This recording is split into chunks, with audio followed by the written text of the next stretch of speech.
Kami bersyukur, kami berterima kasih kepada Tuhan yang mempersekutukan kami di minggu yang kudus ini. Kami berdoa supaya Tuhan menolong memimpin kami sehingga dalam perenungan kami akan kebenaran firman-Mu kami boleh makin mengerti, bertumbuh di dalamnya untuk puji hormat bagi nama Tuhan. Berkati sertai kami ya Tuhan, dalam belas kasihan-Mu sendiri. Baik hamba yang berbicara, tiap saudara yang mendengarkan. Di dalam nama Tuhan Yesus Kristus. Amin. Kali ini kita berbicara tentang gereja yang kudus dan am. Bagaimana memahami hakikat gereja di dalam pengakuan iman rasuli? Ya, kita mengatakan di dalam pengakuan iman kita kan, aku percaya kepada gereja yang kudus dan am. Persekutuan orang kudus. Nah, saudara, apa yang dimaksud dengan gereja? Penting untuk kita menelusurinya supaya kita tidak hanya asal bicara, asal bunyi, tetapi tidak mengerti maknanya. Sehingga seringkali sebetulnya orang banyak bicara gereja, tapi bukan gereja yang didiskusikannya. Nah, ini perlu untuk kita pahami bersama. Di dalam Alkitab tidak akan saudara pernah ketemukan kata gereja. Sehingga ada orang bilang gak ada kata gereja di dalam Alkitab. Lalu pakai kata jemaat misalnya ya. Ada gereja tidak pakai nama gereja. Jadi pakai nama jemaat. Lalu ada juga yang gak pakai nama jemaat, pakai nama persekutuan. Kadang-kadang jadi geli juga ya. Karena maknanya yaitu. Ini kan kita tinggal konten bahasa saja yang kita mau pahami. Lalu seperti apa kan? Di dalam Alkitab itu ditemukan kahal sebagai kata yang berasal dari kal atau Ibrani. Memanggil, calling. Call ya. Itu sebetulnya menjadi satu bagian bagaimana Tuhan memanggil umatnya. Yang kedua edah atau berasal dari kata ya'adah. Memilih atau menunjuk atau bertemu bersama. Di tempat yang ditunjuk kita ketemu di sini. Ini tempatnya. Begitu juga Abraham membuat satu tempat pemujaan dia, keyakinan dia. Ya, bagaimana juga Yakub. Nah, waktu mereka membuat, mereka bersujud dan ibadah di situ. Itulah ibarat gereja yang mulai muncul dalam progresnya. Satu orang, dua orang, satu keluarga, lalu terus nanti menjadi kumpulan jemaat. Ya. Jadi kalau kita bilang Adam Hawa ada gerejanya enggak? Ya persekutuan mereka bersama itu. Dua orang menjadi satu itu konsep gereja sudah ada di situ. Mereka dipanggil untuk itu. Tetapi secara struktur, ya jelas belum ada tuh. Ya, nanti itu progresnya, perkembangan pertumbuhannya. Nah jadi di dalam PL yang dipakai kata kahal maupun edah, dua-duanya menunjukkan memanggil atau berkumpul tempat di mana kita ada. Ya. Nah kemudian berikut saudara kita akan melihat di dalam pemakaian kata kahal dan edah itu bisa dipakai sendiri atau bersamaan. Seperti kahal edah, kumpulan jemaah. Jadi yang satu menunjuk yang berkumpul orangnya, yang satu menuju tempat berkumpulnya di mana? Gereja dan gedung gereja. Maka kalau kita bicara gereja, lah kita lagi diskusi apa sebetulnya ini? Gedungnya atau gerejanya? Kan gitu ya. Lalu apa yang lagi kita mau bicarakan? Nah, kita mesti betul-betul memperhatikan. Sehingga apa yang dikatakan di dalam bagian itu menjadi bagian yang perlu untuk kita pahami bersama-sama. Ya, sendiri-sendiri ya kahal banyak sekali dipakai misalnya dalam kitab Tawari, Esra, Nehemia ya. Sementara edah itulah di kitab Keluaran Imamat Yosua. Itu pertama kali orang Israel keluar dari tanah perjanjian. Lalu dalam pertumbuhan perkembangan sesudah ada di tanah perjanjian, bagaimana mereka beribadah satu dengan yang lainnya, kata itu terus berkembang. Ya, daripada edah pemakaian kahal, lalu yang tadi lagi dipakai dan digabung bersama-sama. Ya, bagaimana kita berkumpul, bagaimana kita menyatu di dalam kumpulan itu. Sebagai orang yang menjawab panggilan. Jadi kalau saudara datang ke gereja harus ingat saudara sedang menjawab panggilan Tuhan. Saudara datang kemari bukan karena mau dengerin Bikman Sirait, salah. Saudara datang kemari bukan karena mau ibadah ketemu yang lain karena saudara pengurus, salah. Kalau itu kewajibanmu ya kacau balau kita semua. Kita datang menjawab panggilan Tuhan. Kumpulannya di sini. Tempat yang ditunjuk ini. Kita bersama-sama sepakat dan kita garap bersama-sama. Karena itu kesatuan di dalam kebersamaan kita itu menjadi sangat penting. Kita nggak boleh sama-sama ada di ruangan ini tapi tidak menyatu. Artinya kau-kau, aku-aku ya akhirnya ribut. Nah di dalam aku-aku, kau-kau berbagai anggota satu tubuh itu nanti prinsipnya. Jadi kita boleh unik pada dirinya tetapi menyatu di dalamnya. Nah ini menjadi menarik dari semangat gereja itu. Ya. Yang berikut kita melihat saudara yang kekasih, akar kata gereja di dalam perjanjian baru bagaimana? Menarik, di dalam PB juga dipakai kata-kata eklesia dalam bahasa Yunani atau sunagoge atau sinagog yang biasa kita sebut. Ya, kalau eklesia berasal dari kata ek dan kaleo, memanggil keluar.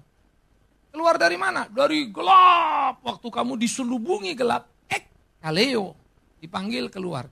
Waktu memakai kata itu dari dunia yang gelap itu, kamu harus keluar dari sana. Jangan ada di situ lagi. Pergilah keluar. Ya. Nah, ini menjadi sangat penting untuk kita pahami bagaimana kemudian di dalam hidup itu kita harus menjadi orang-orang yang mengerti kebenaran itu. Sehingga dipanggil keluar, kita tidak ada lagi di kumpulan yang salah itu. Kumpulan yang sebelumnya. Ya, supaya kemana? Ke sinagoge atau sinagog, ke pertemuan ibadah atau tempat kita beribadah. Bukan kumpulan tempat orang berdosa. Bukan ke naik klub. Bukan ke tempat yang salah. Ke tempat beribadah. Beribadah kepada siapa? Nanti ada rumusannya. Kepada Tuhan Allahmu sajalah engkau harus beribadah. Engkau tidak boleh beribadah kepada ilah yang lainnya. Dia akan murka kepadamu. Dia akan marah kepadamu. Nah, oleh karena itu, di dalam PL dan di dalam PB, deteksi kita terhadap gereja sangat kental. Pemahamannya juga harus mengerti. Makanya kalau gereja itu memanggil kita menjawab. Tapi panggilannya pasti berdasarkan suara kebenaran Allah. Gak peduli kamu suka apa enggak. Tapi kamu harus peduli benar apa tidak. Kalau kita ke gereja kan mau salah kayak yang penting saya suka. Terbalik ya. Bener itu, bener. Tapi saya gak suka nih orang cara ngomong terlalu keras. Ya apa boleh buat dah. Anggap ya. Jadi kita tidak sedang meributkan tata krama di sini. Kebenaran. Kalau Tuhan bilang aku benci dengan puji-pujian mereka. Percuma bangsa ini beribadah kepadaku dengan mulut bibirnya. Hatinya jauh dari aku. Siapa yang suka dengar kalimat itu? Murid-murid pun protes pada Yesus. Kau bicara seperti ini terlalu keras. Siapa yang sanggup mendengarnya? Yesus tersenyum pada muridnya dan berkata, taulah kau, kalau kau gerejaku mengutusmu seperti apa? Domba ke tengah serigala, siap-siap kau dicabik-cabik. Jangan kau pikir enak. Sehingga murid-murid itu belajar lama loh, untuk ngerti artinya melayani. Apakah Yesus tidak ngerti tata krama? Masa sih Yesus yang penuh cinta kasih gak ngerti itu? Yang benar aja. Emang Yohanes Pembaptis gak tahu sopan santun? Sampai-sampai orang datang, ular buludak pulang kau. Buahkan buah yang sesuai pertobatan. Sama aja orang dipermalukan kan? Yang gak peduli. Kebenaran ada pada dirinya. Saya kurang berani seperti Yohanes Pembaptis ataupun seperti Yesus. Karena saya tidak sebenar mereka. Andai kata satu waktu saya berproses bertumbuh sebenar mereka dan berani, saya akan berani teriak lebih keras lagi. Ya. Kalau saya nggak beres, saya teriak kenceng-kenceng kan kalian bisa bilang, Allah Bapak juga begitu. Habis kan? Maka saya berkelahi. Itulah gereja. Di mana segala sesuatu diletakkan di atas meja dan teruji. Ya. Ini gereja. Sehingga gereja itu menjadi satu tempat di mana kita dikumpul dan dikumpulin adalah orang yang sudah dipanggil keluar dari kegelapan itu. Orang-orang yang berkumpulin adalah orang-orang yang sudah tidak sama dengan dunia itu. Orang-orang yang berkumpulin adalah orang-orang yang belajar kebenaran itu. Orang-orang yang berkumpulin adalah orang yang menaklukkan diri pada kebenaran. Sehingga perkumpulan kita bukan kau aku. Tapi Kristus yang memimpin kita, Kristus yang mengatur kita. Maka kita tunduk pada kebenaran itu. Sekalipun yang bicara anak kecil, kalau dia benar dan kita salah, sorry loh, you mesti terima. Gak peduli kamu siapa. Pangkat dia lebih rendah dari saya. Betul pangkatmu lebih tinggi. Tapi kau salah dan dia benar. Dengarkan. Karena bukan dia yang kau dengarkan. Tuhan lewat mulutnya dia. Kalau memang kita hargai Tuhan itu. Karena itu menjadi penting. Apakah yang kita dengar benar atau tidak? Tidak terlalu penting siapa yang bicara. Maka saya suka ketika Yesus bicara pada murid-muridnya. Dengarkan apa kata orang Yahudi itu. Tapi jangan tiru kelakuannya. Mereka ngomongnya benar, kelakuannya payah. Aku gak suka. No. Dengar, dia ngomong benar. Perhatiin. Tapi kelakuannya jangan tiru, jangan ikut dia, jangan kumpul sama dia. Hebat ya. Orang kesentuh tajam memotong sesuatu. Jangan anggap remeh buat. Tapi ujilah segala sesuatu. Jangan juga main asal-asal saja. Sehingga elegansi dalam keimanan bagi saya mengagumkan sekali saudara. Ya, saya mulai membayangkan seluruh company di kolong langit yang maju yang hebat. Sistem administrasinya itu rapi setengah mati. Deteknya gampang. Itu perusahaan besar setengah mati. Perusahaan-perusahaan itu kuat sekali. Administrasinya akan rapi sekali. Kalau kau tidak rapi, bagaimana kau mengendalikan? Kalau kau tidak bisa mengendalikannya, bagaimana engkau bisa berkembang menjadi besar? Tidak bisa. Ya. Sehingga bagaimana begitu rapinya, begitu teraturnya segala sesuatu dan begitu majunya. Kalau kalian tahu, itu semangat gereja. Kenapa sekarang perusahaan lebih rapi daripada gereja? Kenapa karena sekarang perusahaan lebih mudah diaudit daripada gereja? Gereja lebih amburadul. Ini sudah kesalahan. Gereja nggak boleh amburadul. Gereja mesti paling mudah untuk dideteksi. Gereja harus paling mudah jalurnya. Sistem nilai, rapi, tepat, suci itu kan satu arah.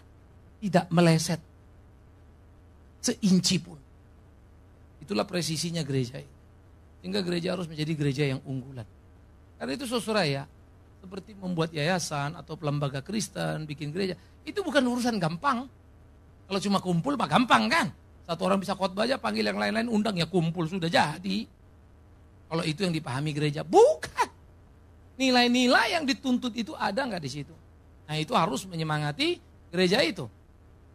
Nah bagaimana kata-kata itu dipakai? Ya, secara umum kata eklesia memberi makna pada orang-orang yang dipilih Tuhan. Yang pertama menunjuk pada murid-muridnya. Kemudian banyak orang datang. Lalu di banyak tempat. Nah itu progres daripada perkembangannya. Yesus memanggil 12 murid. Lalu murid itu juga pergi ajak orang datang. Lalu makin banyak di tempat-tempat pertemuan. Tadinya 1, sekarang 2. Tadinya cuma Yerusalem, muncul jemaat Antioquia. Kemudian Yerusalem, ada Roma, ada Tesalonika, ada Efesus, Kolose, dan seterusnya. Bertambah-tambahlah jemaat itu. Di mana-mana. Ya. Nah, oleh karena itu ini harus lebih kita perhatikan. Betapa semangat gereja itu menjadi satu semangat gereja yang hadir. Ya. Sementara kata sinagog memang lebih banyak dipakai menuju tempat beribadah. Dia pergi ke sinagog, maka berkumpullah mereka di sinagog, pengurus-pengurus sinagog, itu tempat, lokasinya. Nah, saudara-saudara, ini menjadi sangat menarik ketika kemudian antara esensi yang terlihat ya, yaitu persekutuan orang-orang percaya di satu lokasi yang juga terlihat. Tapi ada ukuran yang membuat gereja itu menjadi gereja. Siapa yang mereka puji, kepada siapa mereka mengabdi. Maka dikatakan gereja adalah kumpulan orang yang percaya kepada Yesus Kristus, Tuhan. Kalau kau bilang Yesus Kristus bukan Tuhan, kita bukan satu gereja. Kita nggak sama. Saya percaya dia Tuhan, kau nggak percaya dia Tuhan. Kita sudah terpisah karena kepercayaan itu. Nah ini yang menjadi sangat perlu untuk kita pahami, sehingga mengukur nilai-nilai dalam hidup seperti ini menjadi perlu ketelatian yang sangat serius. Jadi ingat ya, bergereja bukan sekedar kumpul-kumpul tadi. Prinsipnya, kebenarannya harus diperhatikan. Itu menjadi semangat. Itu sebab gereja sekarang lebih mirip perusahaan, restoran, bioskop, pusat entertainment, bukan lagi jadi gereja. Jadi kalau nanti kita bicara ada pengakuan dosa, ada petunjuk hidup baru, itu adalah identitas salah satu daripada gereja itu, ciri-cirinya. Ada ini, ada itu kenapa? Ini pentingnya apa? Itu berkaitan semua dengan sikap percaya kita kepada Kristus itu. Nilai-nilai yang ditanamkan oleh Alkitab yang diajarkan kepada kita. Jadi itu bukan sekedar liturgi, bukan sekedar asal ada. Oh liturgi mereka beda sama liturgi kita. Memang kamu ngerti apa artinya liturgi? Kita lagi ngomong itu tata ibadah. Liturgi itu lebih hidup sebetulnya, apa yang dilakukan dan bagaimana mengerjakan. Sebetulnya liturgi itu adalah manusianya yang menggarap apa yang diperintahkan Allah. Dia ikut kepada apa yang Allah katakan. Dirumuskan dalam tata ibadahnya. Maka tata ibadah itu harus merumuskan bahwa memang dia mengikuti apa yang Allah katakan. Jadi nggak sembarang. Nah, maka kemudian ada pengakuan iman rasuli untuk mengkoreksi. Betul nggak segala khotbah atau apa yang disampaikan kalimat yang keluar? Sejajar nggak? Sama nggak dengan iman rasuli? Rumusan yang kemudian dirumuskan, dibikin formula yang cukup singkat, ya, tetapi diperpadat yang kita mesti tahu detailnya. Maka kita bicara sekarang. Nah itu seminarnya. Sehingga waktu kita tahu bagan lengkapnya, waktu kita ngomong, aku percaya kepada gereja yang kudus dan am, persekutuan orang kudus, klik, tahu kita itu apa? Retak, langsung di copy. Jangan diomongin, tapi kita nggak ngerti itu apa. Ya. Sehingga seperti satu bapak datang dari Jawa sana, kencang sekali dia pas lagi pengakuan iman rasuli. Aku percaya kepada gereja Jakarta. Kaget semua orang. Ngomong Jakarta. Rupanya Bapak ini tinggal di Kudus. Dipikirnya selama ini gereja yang kudus itu karena gerejanya di Kudus. Begitu di Jakarta, gereja Jakarta. Kencang pula dia, memang semangat dia. Udah tua kencang. Sampai orang bingung sejak kapan ada gereja Jakarta. Oh rupanya pengertian dia gereja Kudus itu memang sejak lahir sampai besar di Kudus. Karena anaknya kerja di Jakarta, dibawa di jalan-jalan, terjadilah malapetaka. Salah paham. Bukan gereja yang di Kudus ini. Ya bukan itu, gereja yang kudus, hakikat dirinya. Oleh karena itu saudara-saudara, ini menjadi sangat menarik kalau kita memikirkan bagian itu. Bagaimana terminologi kata gereja itu muncul sebagai satu esensi yang lepas, lalu bungkusnya. Sebutannya apa ya? Nah makna kata gereja yang dapat dipahami dari berbagai dimensi kata dalam PL dan PB. Namun akar kata gereja itu sendiri tadi perhatikan ya, berasal dari kata, kalau church itu dia pakai Inggris, kalau kirk itu dari Belanda ya, Kirche itu dari Jerman, Kuriake itu asal kata daripada Yunani yang berarti milik Tuhan, bukan milik pendeta, bukan milikmu, bukan milik orang kaya, miliknya Tuhan. Kalau mau milik Tuhan, tunjukkanlah kau memang miliknya. Bahkan tubuhmu, hidupmu yang ke gereja itu miliknya. Gak bisa semua maumu lagi. Maka Paulus berkata kan, ingat, hidupmu bukan milikmu sendiri, milik Kristus. Karena dia sudah menebus kita dengan darahnya yang penaklukan diri adalah semangat gereja. Kepada siapa kita menaklukkan diri? Kebenaran ilahi. Maka saya boleh dikritik, silakan. Kalau salah harus itu.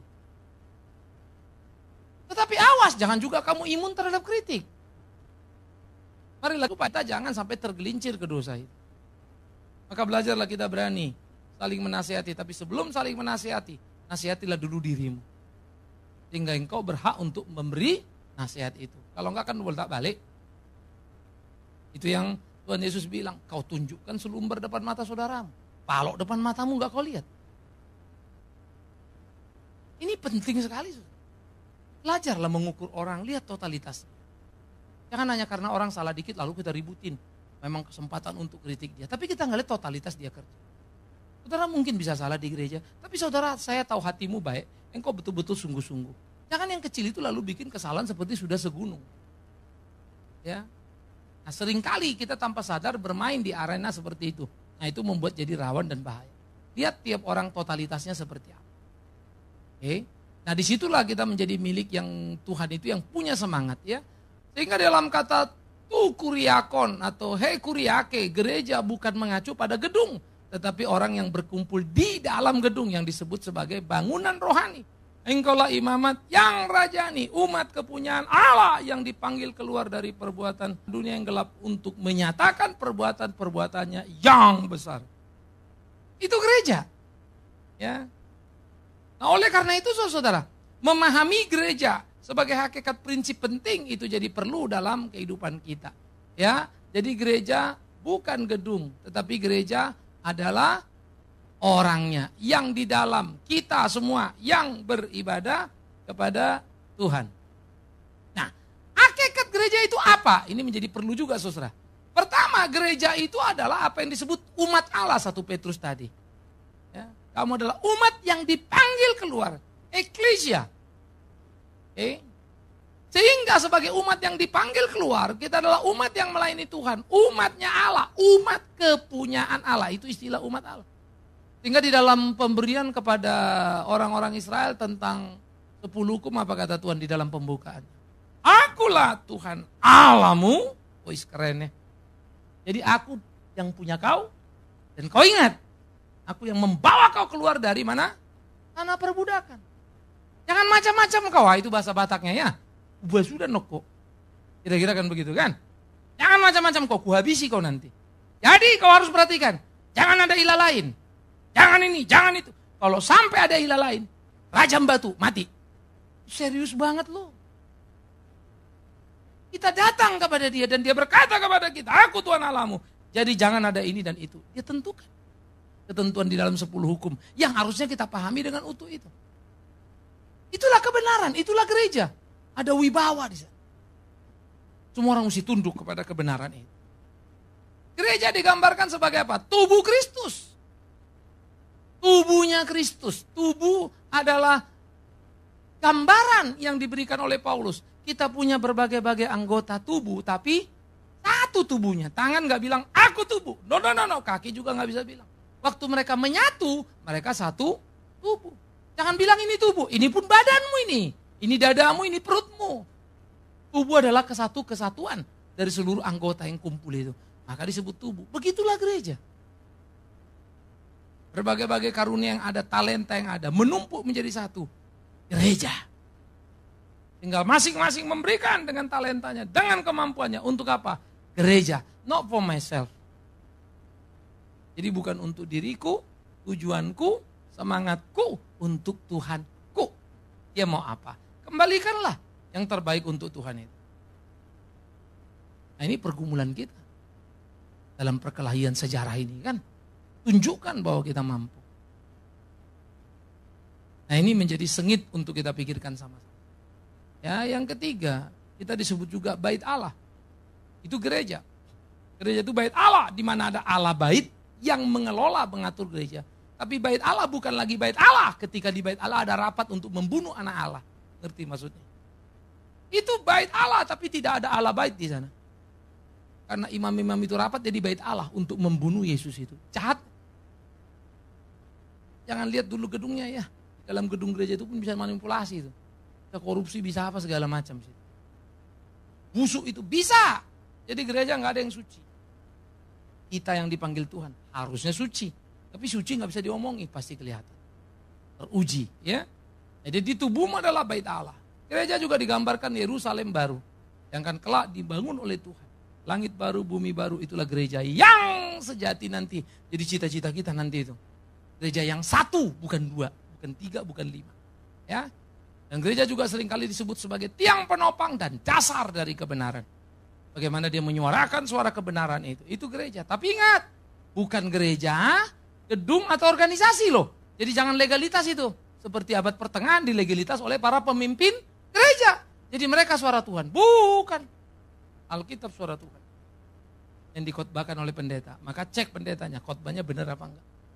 Paus pernah mengambil jabatan itu. Lalu menempelkan pada dirinya the infallibility of Pope. Ketidakbersalahan Paus. John Huss, profesor doktor dari Ceko University. Nope, kamu salah. Kamu bisa salah. Alkitab yang tidak bisa salah. John Huss melawan Paus yang pada waktu itu kuatnya setengah mati. Dia bilang tidak akan kucabut. Hanya dia dihukum mati. Pada waktu mau dihukum mati, Raja Ceko datang bilang, John please teman baik. Aku gak bisa tolong kamu. Kalau kamu cabut kalimatmu, aku akan ngomong sama Paus. Supaya kamu jangan dihukum. Sahabatku, terima kasih kau peduli pada aku. Tapi aku tidak akan pernah mencabut kalimat. Karena aku tahu ini benar. Temannya gak bisa apa. John Huss dibakar hidup-hidup. Siapa yang bakar? Gereja. Dosa kurang ajar itu. Jangan kalian pikir kalau kita sudah di sini kita baik. No! Kita belajar jadi orang. Untuk belajar jadi orang baik, baik-baiklah belajar. Bagaimana bisa jadi baik kalau nggak baik-baik belajar? Gitu ya. Jadi kita mesti terus bergumul dan terus menikmati persekutuan kita yang indah dengan Tuhan. Hingga kita bisa menjadi tiang penopang dasar kebenaran yang bisa meneguhkan, menguatkan dunia ini.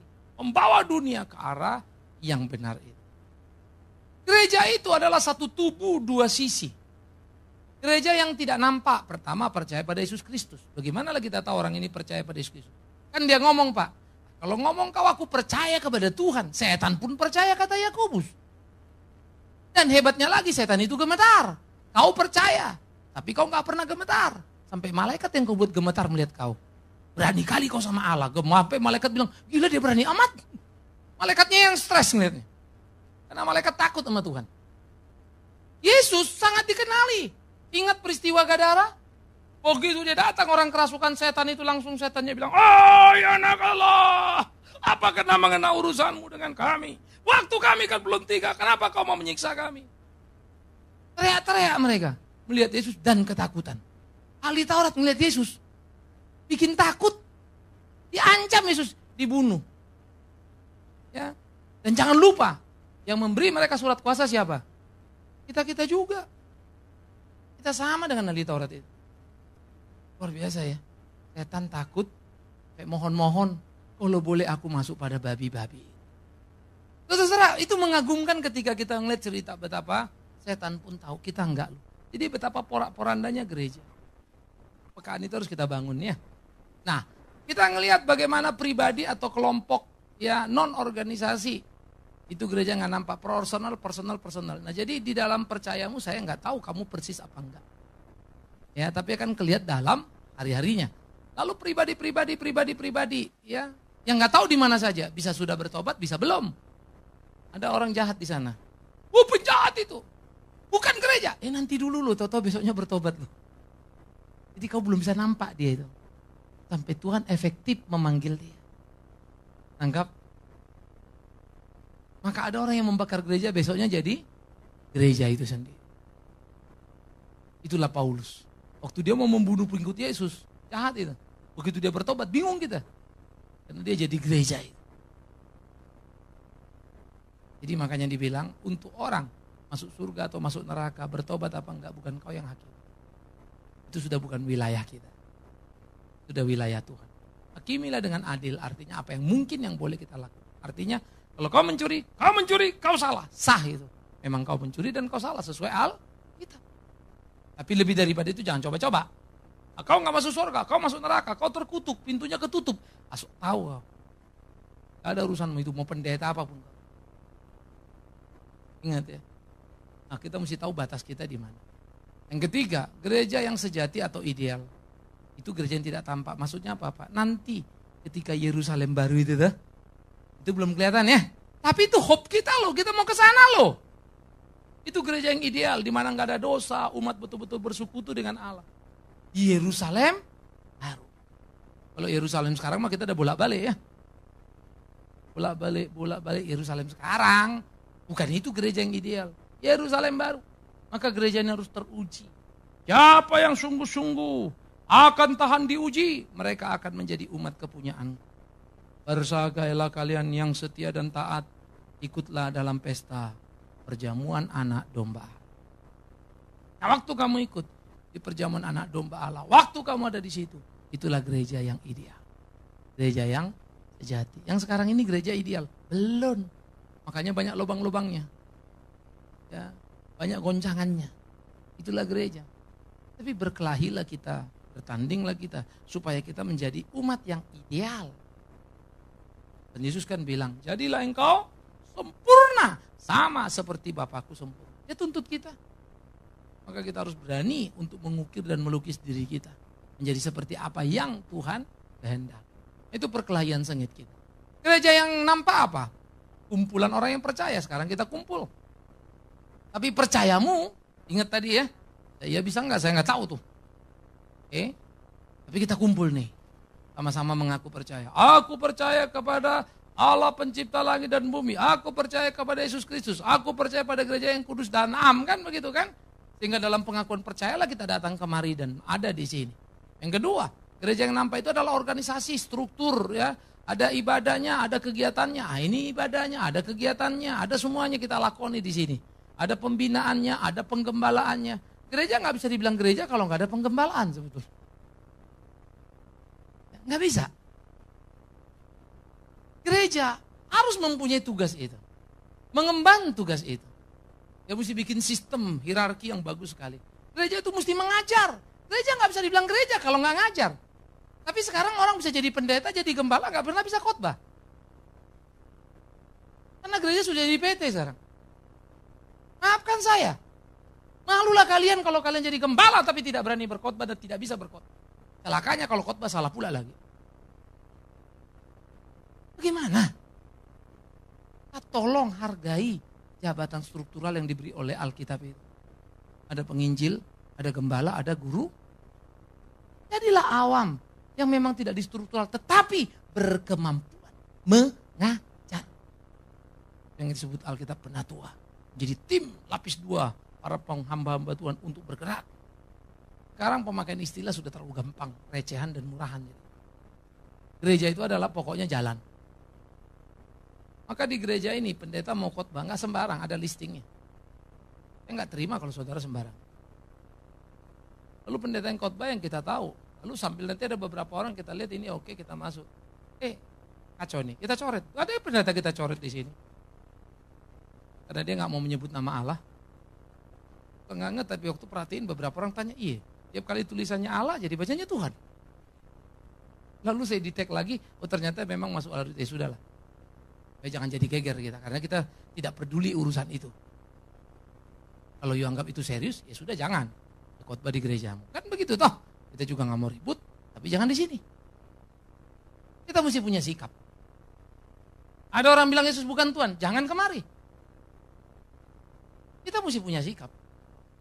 Itulah bergereja, jangan pikir gampangan. Oh kalau gitu Bapak mau benar sendiri. Loh bukan aku, Alkitab. Alkitab bilang iya apa enggak, kalau enggak ya enggak, kalau iya ya iya. Ingat, gereja bukan Big Man Sirait, Alkitab. Maka kalau bilang enggak boleh ini karena gini-gini, kalian cek. Alkitab enggak begitu Pak, lawan aku. Jangan biarkan. Maka kalau seorang hakim memutuskan salah atau enggak salah, lalu diputus orang itu, disetujui keputusan jaksa itu kan bukan jaksa yang memutuskan ya.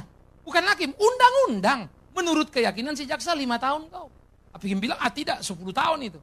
Tapi undang-undang yang ngatur itu. Tinggal argumentasi berdasarkan undang-undang. Undang-undang bilang begini, minimal 7 tahun. Kenapa kau hukum 5 tahun? Ya tapi kan ini gak masuk yang situ, minimalnya kemari. Berdebatlah kita di situ. Tapi undang-undang yang menentukan itu. Sehingga keputusan kita dicek siapa yang paling taat sama undang-undang yang ini. Ya dibenarkan. Yang enggak, putus, pinggir. Kan begitu.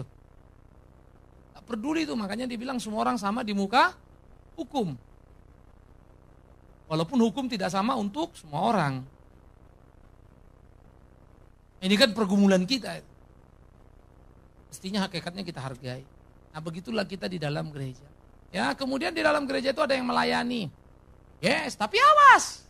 Yang melayani itu bisa gandum, bisa lalang itu. Tapi saudara gak usah lihat-lihat teman ya, mana lalang, mana gandum. Sampai kau ngeliat-ngeliat itu. Gandum itu bertahan lama. Lalang pun bisa.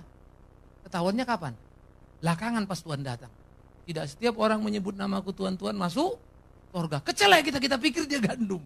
Tahu-tahu lalang loh. Di the last minute waktu Tuhan datang. Lalu ada yang bilang, Tuhan aku ngusir setan dalam namamu. Membuat mujizat dalam namamu. Kayaknya pendetanya ini kan. Tapi Tuhan bilang, hanya kau pembuat kejahatan. Gila enggak? Pendetanya pun masuk neraka. Baca Alkitab itu serius. Gentarlah, takutlah. Ayo kita berkelahi di hidup kita ini. Supaya nanti jangan sampai kita terbuang. Ya. Kemudian satu tubuh dua fungsi, potensi.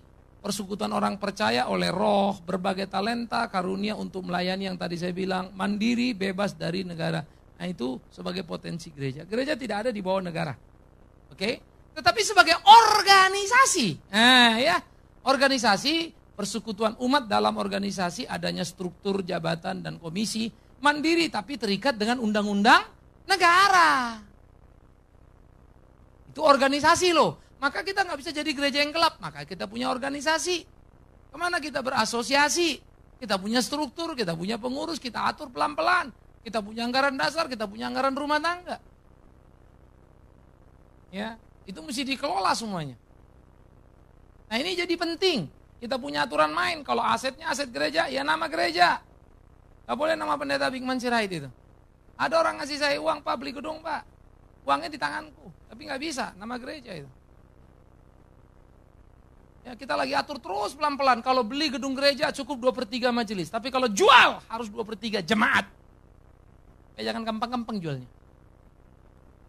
Jadi nggak cukup itu ketua umum sekum tanda tangan lalu gereja dijual. Itulah yang kejadian sekarang. Kita mesti pikirin dong, itu kan gereja bukan punya orang. Artinya satu orang, itu kan milik Tuhan lewat banyak orang. Big Man Sirait boleh mati. Tak boleh gedungnya gereja yang di Salemba sekarang warisannya gereja itu jatuh ke anak bininya. Enggak lah, istriku, anakku akan dipelihara Tuhan itu. Aku bertanggung jawab untuk hidup mereka. Ya, apa yang bisa kukumpulkan, kukumpulkan. Tidak boleh aset gereja itu kupindahkan. Mesti beda, mesti clear mana gereja, mana enggak. Ini prinsip-prinsip yang mesti di tanah. Ini gereja agak sensitif. Ya, kita perlu kehati-hatian di sana. Jadi uang gereja jangan kita utak-atik. Gereja punya, itu jalurnya, alurnya ada semua. Ya. Nah, jadi ini yang mesti diperhatikan. Maka itu ya, berorganisasi itu jangan jadi aneh gereja. Gitu. Maka gereja mesti tunduk. Kita gereja kemarin udah discuss. Oke, gereja nggak report pajaknya, tetapi kita mau bayar pajak gimana caranya? Tanya. Oh kalau gereja nggak usah, itu aturannya. Ya udah kita bayar pajak untuk PPH perorangan. Siapa yang mesti dibayarin gereja, bayarin. Saya mau rapin terus. Kita ikut. Kita punya NPP, kita bayar. Itu yang semestinya. Belajar tertib. Kalau gereja nggak begitu kan lucu juga kan. Aset kita belajar tertib. Lah kalau nggak mau bagaimana dong kita bilang kita gereja. Padahal untuk ngurusin yang urusan duniawi aja nggak beres. Gimana urusan surgawi? Ngomong kosong gitu. Logika ini mesti ditanamkan. Ya, supaya kita selalu tepat. Kemudian gereja yang kudus tanam dalam pengakuan kita. Kudus Ibrani dari kadosi atau Yunani hagios. Itu artinya terpisah, dikhususkan atau kesucian. Begini. Kudus kados tidak sama dengan terpisah dari. Tidak sama dengan apa? Dunia. Terpisah dari mana? Dunia. Dipanggil ke luar. Sehingga saya suka bilang ini ada kumpulan, di sini ada remote, ada mic, ada handphone, begitu. Nah handphone ini dipanggil dari keluarannya ini. Kumpulannya top, ditaruh kemari. Nah ini gereja nih. Sehingga dia keluar dari gelap, tidak sama dengan gelap. Jadi jangan kita bilang, saya udah keluar dari gelap Pak. Tapi kok mirip gelap ya? Gawat itu. Apalagi sama. Apalagi lebih gelap dari gelap.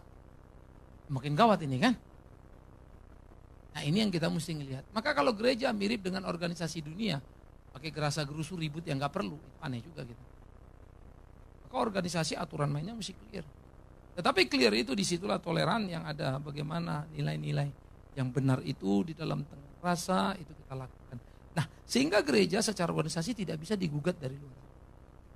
Karena dia memenuhi standar yang semestinya. Itu kita mesti perhatiin. Kalau enggak kita nggak bisa bersuara. Nah ini kita mesti melihat itu. Ya, maka aset itu mesti jelas. Universitas ini lagi ribut aset, universitas ribut aset. Itulah nggak jelas. Gereja nggak bisa begitu loh.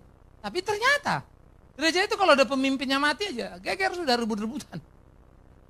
Saya sebagai pendiri pertama, lalu menaruh batu ini, saya terus bergumul dan berdoa. Gimana ini supaya kaderisasi ini terus berjalan, aturan-aturan main dan semua. Ya, itu kita mesti belajar.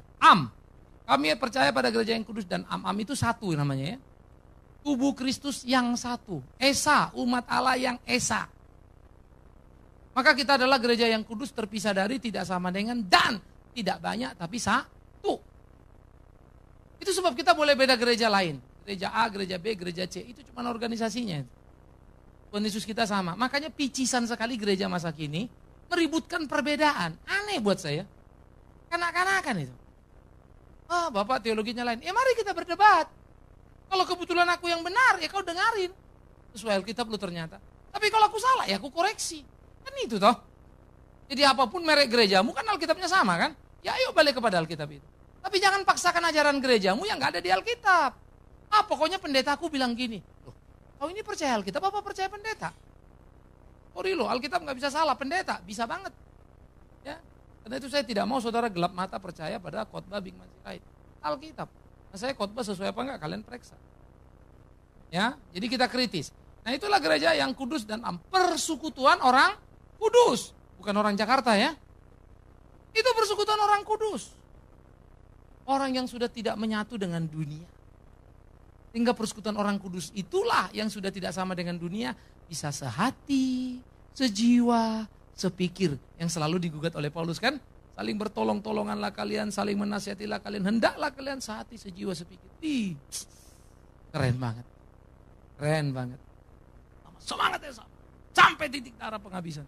Wih, gereja itu luar biasa. Ayo militan, ulang, ngomong sama dirimu, semangati dirimu. Ya. Dan akhirnya, inilah umat pilihan Allah berada di atas dunia. Kita bukan di bawah dunia, mengatasi dunia, garam dan terang dunia. Marturia itu kesaksian ya, bidang pembinaan, melatih apa segala macam. Koinonia itu relationship ke atas. Diakonia, bagaimana berbagi untuk orang lain di sekitar. Amin. Mari kita berdoa. Terima kasih ya Tuhan untuk apa yang boleh kami renungkan. Biar sempurna di dalam kasih-Mu, terus ajari kami. Pengakuan iman yang kami ikrarkan tiap kali di gerejamu. Jadi pengakuan yang sungguh dan berdasar kuat dan teguh.